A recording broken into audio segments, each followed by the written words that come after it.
I'm Beth DeBauche, Commissioner of the Ohio Valley Conference. Before we talk about the current state of OVC football, tell us about the impact of having a team ranked #1 nationally and advancing to the national championship game and that effect on the OVC. Last year, we had the good fortune of having Jacksonville State represent the OVC in the Division I playoffs. It was a fantastic run. The visibility that the league and the institution received as a result of that run is something that we could never purchase. More importantly, it told the nation what we've long known is we have an exciting and good brand of football in the Ohio Valley Conference. I'm really excited to see what this season will bring because as a result of that run, we've also raised expectations. We start this football season expecting to go to the national championship game in Frisco. And where do you see the current state of football in the OVC heading into this 2016 season? I think it's going to be an exciting football season for the league. We've seen for a number of years that football in the OVC is on the rise. We've had, for the past 3 years, multiple teams selected into the bracket. We've also had a number of NFL caliber players. So all of that bodes well for this league. We see improvements to our facilities across the conference, and the run that we saw by Jacksonville State in the playoffs shows us that we can compete with anyone across the nation. So I'm very excited to have this football season start. And the OVC has seen continuous growth in numbers with the OVCDN and is once again producing a game of the week on ESPN3. Talk about the exposure that these outlets provide the OVC and its member institutions. Well, it's so very important at the FCS level that our games are actually shown nationally.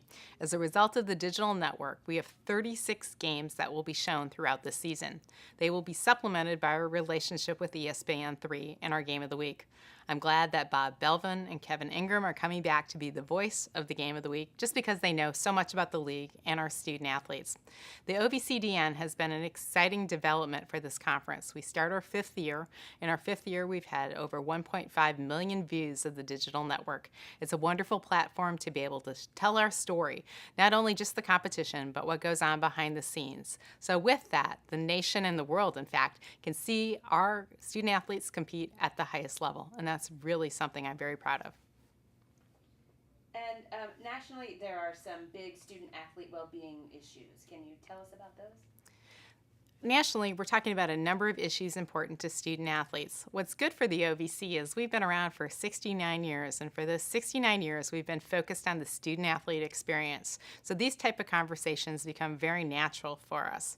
The conversations about student-athlete time demands certainly are important ones for the future of Division I athletics. We need to make sure that our students have a very balanced experience where they can focus on their studies, opportunities to go abroad and get internships, and still compete at the Division I level. Our membership within the OVC is very enthused about these discussions and will really engage in being supportive of the national dialogue. I wouldn't be surprised to see our membership go above and beyond what's being discussed nationally about finding ways to give student athletes more time back so they can have a rich and full student athlete experience. Additionally, we're talking about health and safety issues nationally. We will have a health and safety summit later this fall. It will be our 3rd annual summit. But most importantly, we have a renewed and heightened sense of dialogue about all these important issues to make sure that an OVC student athlete not only has a full and rich experience, but a very healthy experience while enrolled in an OVC school. And the OVC has partnered with the Southland Conference to sponsor legislation for a potential 12th game annual at the FCS level. What can you tell us about that? We are sponsoring football for a 12th game in a season which typically we'd only play 11. The intention behind that legislation is to allow our institutions to schedule more national FCS level competition, once again to be able to showcase the best of what FCS has to offer. With the additional 12th game, we assume it will help heighten our ability to get additional teams into the bracket because we will have success at a national level. We'll do a lot of lobbying on a national level, talking to coaches and administrators with regard to this legislation. And additionally, we are excited about this legislation because it'll give our student athletes an opportunity to play some keen competition at the Division I level, which they really seem to enjoy. And what are some OVC initiatives for this upcoming year? We will continue in the initiative front to engage in leadership training for our student athletes and our coaches. I'm excited about the fact that we actually are expanding our reach to include more student athletes. This will be the 4th year, so we'll have a complete class of students that have had the benefit of leadership training.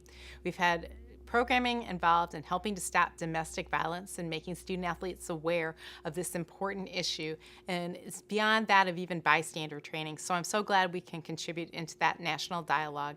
And again, we'll focus on health and safety issues relative to our student athletes, engaging in a heightened level of discussion with our trainers and our team physicians about important issues dealing with the future health of our student athletes.